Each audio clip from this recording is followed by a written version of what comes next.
Hi, it's Darcy Nyrose from Nyrose and Associates in Remax, Kelowna, and today we're going to talk about the last month of 2024, and that is December. And I just want to say Happy New Year to everyone as well. So let's move on to see what happened in December.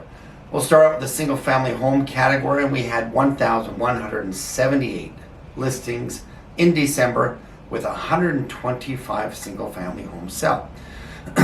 Which is actually quite amazing in December, as we lose about 10 to 14 days with family and friends, but we're up 40% in sales over this time last year. Just wanted to highlight that because it's pretty amazing. And the average sale price is $1,115,264.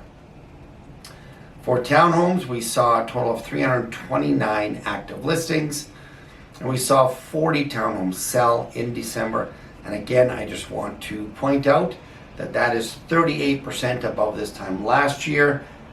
We did see a busy December with the average sale price of townhomes at $688,309. Move on to the condos. We saw 598 active listings and 69 condos sell in December. And that too was amazing at 53% increase over this time last year. The average sale price is $457,519. Now, a couple things that I want to point over December highlights. We did see a lot more activity, which, as you can see in the sales across the board, around 50% across the board increase over this time last year. But we also saw a lot more calls, which is more buyers doing their due diligence before they make that purchase, and some more sellers. But we saw mainly in that buyer category. We did see months of inventory shrink. We're about 8 to 9 months across the board, which we're trending in the right direction as well. Now, for sale prices, we did unfortunately see over this time last year a little bit of a decline across the board. We saw anywhere from just 1% down, which was the townhome category, which I'd like to reiterate, all year I did say that the townhome category probably should fare the best because it's a move up, move down. It has more buyers that can go after that category. However, the condos had about a 6% decrease in price over this time last year, and the single family homes saw a 7% decrease over this time last year. A couple of keynote items I want to talk about, which is things that were enacted in 2024. One was the anti-flipping law. It did come in January, but it is officially, as of today, anti-flipping law. You have 2 years without selling your home.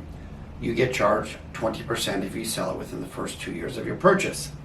Now, there are some exemptions, so please make sure you talk to a reputable agent before you move forward so you understand how that works. There's also an exemption on non-Canadian purchases. So that's all with the anti-flipping law. We also saw speculation tax increase in communities to another 13 in 2024. To name a few that would affect us, Vernon, Coldstream, Penticton, Summerland, and Lake Country were added into that speculation vacancy tax. And of course, the all annoying short-term rental ban. That came into effect May 1st of 2024. So we're just about to approach a 1-year mark of this new law. It did affect quite a few people that had current active short-term rental ownership homes. A lot of them had to sell, change to long-term rentals. But what we're going to see this year, we're going to see a lot of these communities that sold in the last 2 to 3 years that are coming to completion that also had the opportunity to do short-term rentals that are now going to have resold units or going to long-term rentals, which will help the long-term rental rates come down as well. Plus, we're seeing a lot more rental communities being built, which will bring down the rental rates as well. So the Bank of Canada, over 2024, we saw some reductions, but interesting enough, January 1st, 2024, the key rate was at 5%, we didn't see any adjustment until June. And at June it dropped to 4.75, and then we saw, if we wanted to see a consistent adjustment, July to 4.5, September 4.25, October 3.75, and December 3.25. Interesting enough, we have a rate announcement in January, March, and April, which last year they didn't make any changes. I do think this year we're going to see adjustments all the way to the spring market. Let's keep our fingers crossed. Now, highlights for January 2025. Go take a look. Your property assessments are out on digital format.